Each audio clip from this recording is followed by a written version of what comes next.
1 week since Donald Trump announced his bold vision for destroying the economy, and guess what? His plan is working. After another chaotic day on Wall Street, America's CEOs are sounding the alarm. Most CEOs I talk to would say we are probably in a recession right now. A new CNBC survey showing those concerns are widespread, with 69% of CEOs expecting a recession and 82% expecting resurgent inflation. This is a snapshot of the Dow since President Trump's inauguration, after dropping more than 15% since its record high, putting it into correction territory. I'm not an economist, but it's probably a bad sign when the chart itself looks like it jumped off the roof. Look at that drop. Six Flags is going to make a roller coaster of that.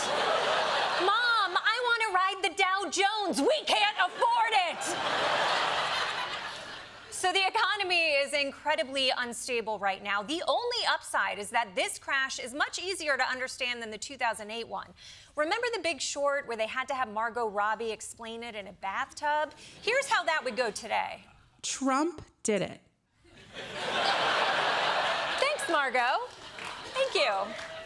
So the president may have single-handedly tipped us into a global recession. And with so much uncertainty, the world is glued to the financial news networks, who are surely focusing on this story 24/7. Right, Fox Business? The president welcomes the World Series champions, the Los Angeles Dodgers, to the White House. He was funny. He was entertaining. Yes, that's definitely the big story. The president made new friends today. So yes, economists are afraid that we're headed into a recession, but don't worry, things could still improve quickly as long as Trump de-escalates soon. President Trump escalates his trade war with more threats against China. President Trump is now promising a new 50% tariff on China, on top of the other new tariffs, which are on top of existing tariffs. Combined, this would make U.S. tariffs on imports from China a whopping 104%. 104% tariffs? Okay, this is getting really serious. We'll know exactly how serious once we ask China to do the math for us, but point is, Trump is out of control right now. I'd say he's like a bull in a china shop, but at 104%, I can't afford to say that. It's really starting to feel like the entire world is teetering on the brink of chaos. It's honestly impossible to report on literally anything else right now, right, Fox News? A women's pool championship in the UK with no women in the final round after two transgender players defeated their female opponents to face off for the title. No, not the British women's pool tournament. That's America's favorite pastime.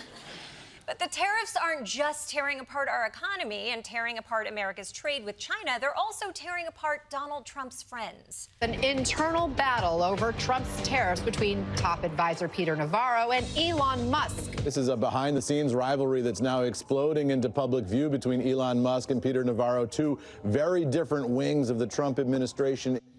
Ooh, I have to pick between Elon Musk and Peter Navarro? This is like the trolley problem, if the problem was that you only have one trolley. But you know what? This is actually a substantive debate. Elon likes free trade. Peter Navarro likes the tariffs. Let's start with Navarro's argument. Elon's a car manufacturer, but he's not a car manufacturer. He's a car assembler. If you go to his Texas plant, a good part of the engines that he gets, which in the EV case is the batteries, come from Japan and come from China. The electronics come from Taiwan. And he wants the cheap foreign parts, and we understand that. But we want him home. Okay, that's a compelling point. Peter Navarro thinks Musk is taking advantage of unfair trade policies at the risk of American prosperity. Elon, what's your response? Musk calling him a moron and dumber than a sack of bricks. And there's the latest, calling him Peter Retardo. Powerful counterpoint. Powerful. God, I hope Elon Musk never has to defend himself in court. Ladies and gentlemen of the jury, game!